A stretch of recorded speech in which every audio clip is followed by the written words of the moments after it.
What is going on, everybody? Welcome back to the channel. So I got up this morning and I had to do a bunch of stuff in the shop that is not necessarily, or I have to do, that is not necessarily like sitting there winding a pickup, sitting there A-Bing a tone, right? Like, so I'll just be honest with you. After we made these last series of videos, there was a lot of people in the comments that were like, just get back to the tone. That's what you really do. Talk about the tone. Dylan talks tone. And I'm like, man, there's just so much more to playing guitar than that. Like, I spend so much time doing this stuff that's not actually that, but it's all contributing. Oh, by the way, this is the Chinese guitar headstock testing area of the shop.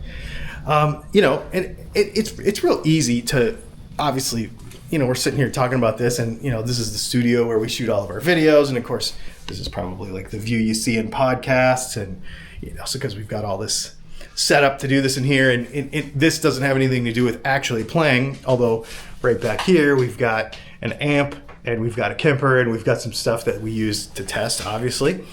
And then, obviously we make pickups. That's what we really do.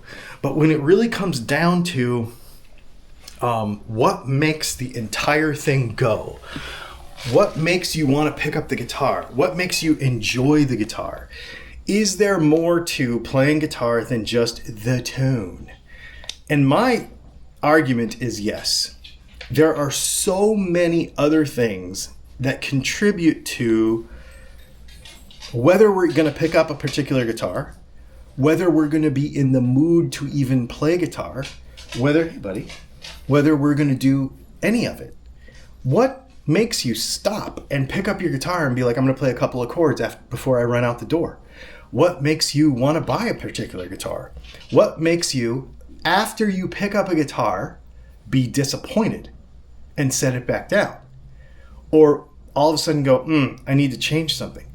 All of those things, a lot of them have nothing to do with the tone. I'm going to run through a few things we do around here that are, in my experience, all contributing factors to the entire guitar playing experience, and then, as a result, contribute to your tone. So when we think about like a more budget guitar like this, this is one of these, this is made in China. So this is a Squire, the Hello Kitty deal. Obviously, I put a new pickup in here. And I think we put a new pot in this too when we did it. But a lot of times we don't think about that stuff, right? A lot of times you'll just be like, oh, I'm just going to throw a new pickup in it and it's going to be awesome. Now, it's not always really, in my opinion, about the tone. So this is just a small kind of smattering of inventory that we have here at Dylan Talks Tone. So we've got 3-way switches, 4-way switches, 5-way switches. We've got our pure tone jacks here. Magnets for humbucker assembly. A lot of this stuff is screws for humbucker assembly. But if we come down here, for example, we've got to build a bunch of stuff today. So we've got, let's see. This is my template for building wiring kits for tellies. So this guy is going to be for a Nashville setup. So we've got a 5-way switch. We've got a pure tone jack. We've got a CTS 250K pod, that is right. Yeah, okay, grab the right one. This is a push-pull because we want to do kind of like a Gilmore mod on a push-pull so that you can have all 3 of the telly pickups turned on.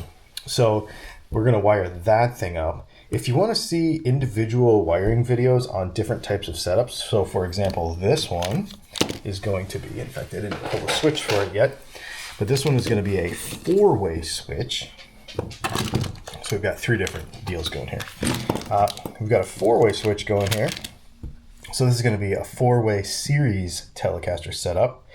And then we're going to do it reverse so that the switch is in the back, then we're going to go tone, then we're going to go volume, kind of like that. So it'll be a reverse deal. So that'll be pretty cool. And then this is just going to be a regular Telecaster setup that is going to be a normal 3-way, but he looks like he requested a 47 pot capacitor, 47 capacitor on this, but he requested full knobs, switch tip, and plate to go with this set. In fact, it looks like we forgot to pull a jack for that one. So I try to pull all the parts first and then sit down and solder all this stuff. And then the next thing is, this was actually supposed to ship on Friday and it didn't because we were missing a part. So this is a single hum.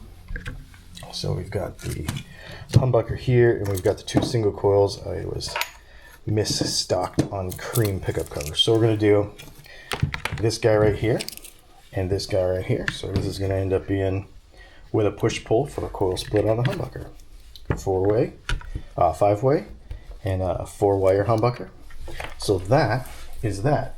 Now, the reason I'm bringing all this up is because you look at all this stuff and okay, yes, this has to do with the tone, but the bottom line is these are peripheral parts that a lot of people don't really think about.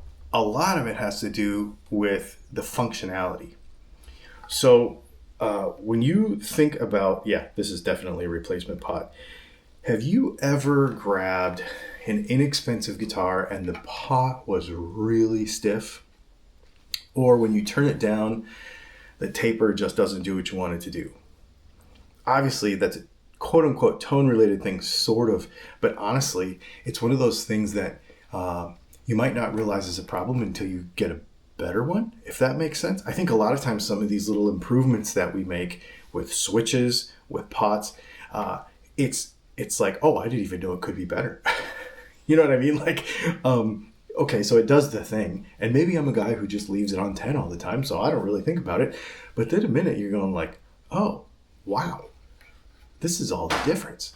So when we're talking about making an inexpensive guitar awesome, the tactile parts of the guitar, like the interactions of the controls of the guitar, can make a guitar feel a lot more premium. So just the way the knob moves, right? I know that sounds ridiculous and, oh, what about the tone? Well, it can affect the tone if the taper's different.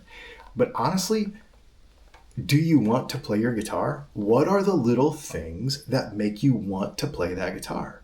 Sometimes how quality a guitar feels when you pick it up and you go, ooh, that's nice, right? Can't be understated. So making these little changes for, what are these, $5, $5 or $6 for a pot, can make all the difference in going, oh, this is a cheap guitar, to, yeah, I like this thing, right? Let's look at another thing. A big one is the quality of the switch. So we've got, these are the Oak Grigsby 3, 4, and 5-way switches that we carry here. This feeling right here is not, this is a 4-way, is nice, right? And if you think back to, and maybe you have one of these right now, a more inexpensive guitar that's got one of those plastic box switches in it with the little circuit boards and all the little solder on tabs, you know what I'm talking about? A lot of times, those will feel sort of mushy, right? They don't have that like click, right? That nice click. So that might not mean a whole lot when you're playing at home by yourself. But when you start to play with others, let's say you're going to go out to an open mic night and you want to go to the middle position on a 3-way and it doesn't quite stick there because it's a little mushy, or you're not sure if it is, or it makes a little crackle and pop, because what happens on that mush is, on those other switches, is there's a little wiper in there, and it just doesn't have enough. Well, there's not enough detent here, but there's also not enough tension. There's these little fingers that press in on this little contact in between here.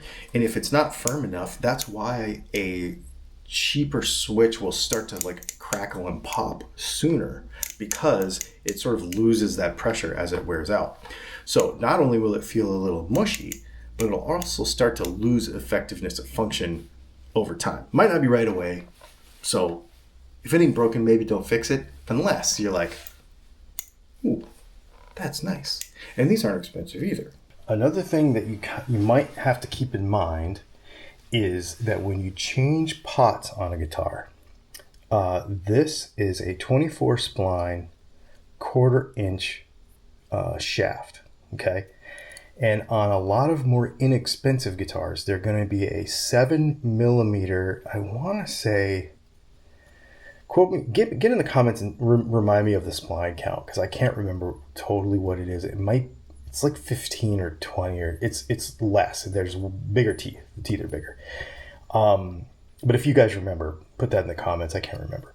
But it's usually a 7mm metric, which means that your stock pots, like on a guitar like that Sterling Music Man bass right there, is going to have 7mm metric pots, and those knobs won't fit on these new CTS or even Bourne's pots because they've got the bigger shafts. So if you're going to put new controls, for example, so let's say you're the gentleman who bought, this here, and you're going to replace Squire knobs. Sometimes they don't fit if they've got the 7mm import ones on there. So you'll have to make sure that you get upgraded knobs to fit. We have these full sets for Stratocasters, and then we have the full included setup here for Telecasters to do that. But this is a detail that some people don't always remember. And actually with that,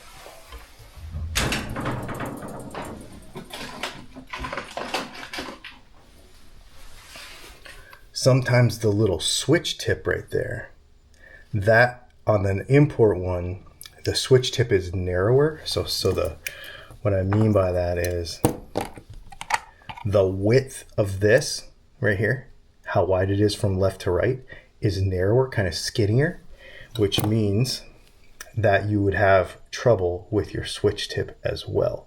So it's possible that if you order this full set with a switch tip, that it'll just replace all of that. One of the questions we do get with this is when you put all this assembly together to go to put it into a Squire, do you need to grind out your guitar? Sometimes the Squire has a little bump in the middle, but typically it fits between there. This switch requires 1 inch of depth. So just keep that in mind. 1 inch of depth. So most Squire style guitars, this will drop right in. The only thing that it may not is the older affinities that are thinner. But even those ones, we've sold tons of them, and a lot of people have had success with them. Now, on some of the off-brand, not Fender affiliated brands, like, I don't know, Vintage and Harley Benton and all those, I can't speak to those. So if you have put this stuff in one of those guitars, maybe get in the comments and let us know.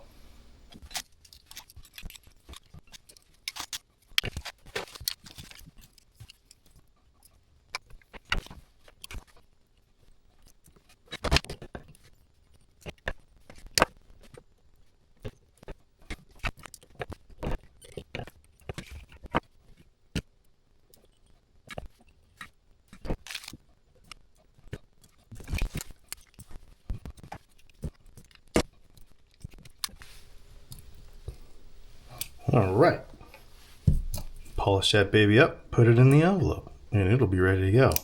Nice tactile feel. The other thing that we do here is we use solid brass knobs, not the cheap aluminum ones, because they just have a nice feel to them on the guitar. I don't know, it's a tactile thing. They just feel good. The additional weight is nice, and they also, like if you're going to do like a volume swell, I don't know, they just work really well. I like them a lot. They work nice. And you notice these aren't those cheap, super thin control plates either. Speaking of appearance stuff, let me show you something cool. All right, so the other thing that we do here a lot is appearance, custom stuff. And I know that this can be a little subjective for a lot of people, what you might or might not like about how your pickups look, but this is really fun for me and I really enjoy doing it for others. So let's go ahead and make this thing really quick.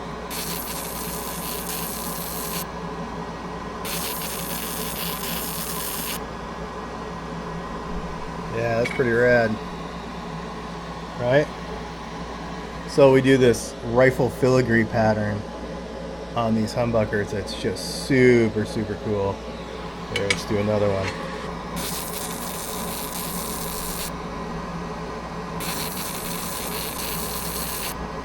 Yeah, man, that's super cool. Trick is don't go too deep, but just give it a little color so you can see that pattern. Yeah, that's pretty rad.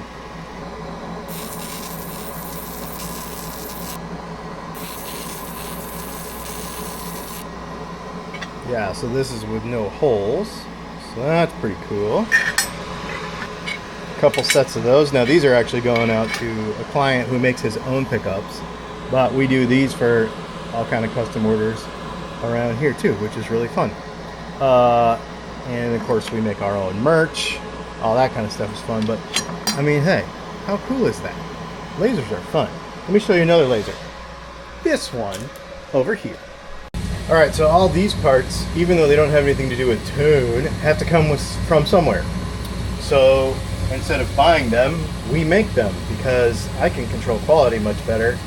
And yeah, we make a better product than I can buy. So that's pretty dang cool. This is the same material that Fender and all those companies use. Well, at least Fender, right?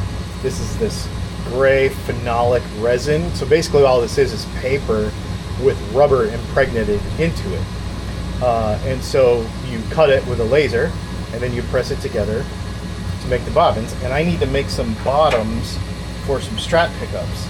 And I'll show you something really cool when these are done, that if you're a guitar builder or a pickup builder, you'll be interested in this more, but if you're just a normal guitar player, you might not care, but it's pretty neat. All right, let's get this going.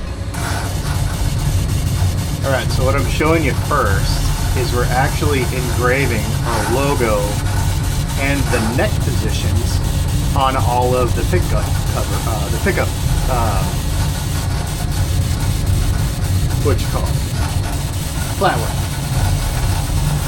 So you'll see, for you custom folks who want to do something fun, that you'll be able to put your brand on the bottom if you want. Now, if you're a normal guitar player, you don't care about any of this, except to know that this is the right stuff to have your parts made out of.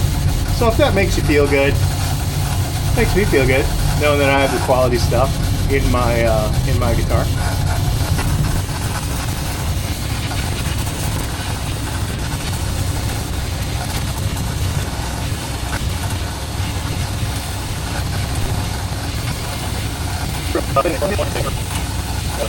Okay, so here we have them done. They're cut, and basically what we then have to do is clean them all out and wash them off. So you see it's got like this rubber grossness that we rinse off. So the reason I started making this stuff myself is because I would order, hundreds of dollars worth of this stuff per month, hundreds of them, and the consistency of quality wasn't very good, and magnets wouldn't fit right and all that kind of stuff. So I just said, you know what, screw it, I'm buying a laser and I'm going to make my own. So that's what we do. So here it is, and I can put my own logo on there. Now, if you've ordered pickups from me before, you've seen this in a finished product. If you haven't, this will all be clean and won't be sticky, and obviously all of that. If you are a guitar builder or a pickup builder, we will include the eyelets already pressed in, and it will all be rinsed and cleaned and ready to go. Yeah, pretty cool. And on top of that, because we can cut this material, then we can cut all kinds of other crazy material. It's pretty much like, these are for P90s. This is pretty much, well, here's a short that I'm going to upload later of me cutting these this morning. This is pretty much, the sky is the limit when it comes to types of material and, like different kinds of acrylic and stuff. Super fun. What's up, elbow liquor? So, there you go. Here's the thing. For everybody who's like, get back to the tone, it's all about the tone. That has nothing to do with the tone. Honestly, I disagree. I feel like there are so many tactile and feel related things with the guitar that affect how you interface with it. It could literally be the quality of the finish. It could be how the switches work, how the pots work. It could be just knowing, having confidence in the product, right? Like showing up to a gig or just knowing that it's going to work. Not even worrying that the switch is going to fail. Knowing that your pickups are made correctly. Knowing that, like, all those things, to me, there's confidence in a quality product. And that's what I care about, right? Like, I mean, obviously that's what I do for a living. That kind of goes through everything I do, on my other hobbies and everything. So I just really feel like sometimes we as guitar players are like, I'm going to listen to this with headphones on in this super isolated situation where nobody's ever going to use it like that. And I can't tell a difference, or I can tell a difference. So I'm going to spend, whatever. Obviously do whatever you want and get what you want out of the enjoyment of the instrument. But my point is, look at the whole experience, right? It's not just about the tone. Look at the whole experience, because honestly, it's backwards. If you look at the entire experience, you're going to play better. I don't play a guitar well that I don't play any guitar well, but I don't play a guitar well that I don't like. If you don't like how it feels, I don't like Epiphones because they think they feel like plastic, right? They're great guitars. That feeling of their finish, I just don't like it. People get on me for liking relic guitars. Well, that's why I like a relic guitar, because it feels natural, and I'm not old enough, or I'm not young enough to spend 70 years playing the guitar to get it to look like that, right? I just don't have time, so I'll just pay for it. So that's, of course, those are very divisive things, but they are important to me. So my question to you is, all of these tactile things, all of these, what's important to you? When you pick up a guitar, is it literally just the price? Or is it something that is beyond just the price? Is it something that is beyond just the, hey, don't lick my earbuds, dude. Is it something that's beyond, just something that you can quantify, right? It's even hard to say it, right? Because it's something that is beyond a spec sheet, right? When it really gets into the feel and I don't know, what is that dude from James May from Top Gear? He says, does it give you the fizz, right? Like, and that feeling of just like, ooh, I like this, If it doesn't give you that, then what are you even doing? Because we're playing guitar, right? Anyway, just some thoughts today, because I was thinking about it as I was making this stuff, and I'm like, man, I spend a lot of time doing other stuff to make the product that makes the tone and to surrounding the product that makes the tone, but doesn't really have anything to do with the tone. And they're all contributing factors. So to try to convey it to you somehow, and it's really what gives me the passion for what I do. Not just A being pickups, not just A being pickup wire, not just, right? Like the entire thing as an experience. So I encourage you to zoom out and look at the entire thing as an experience. Thanks for hanging out. We'll see you in the next video.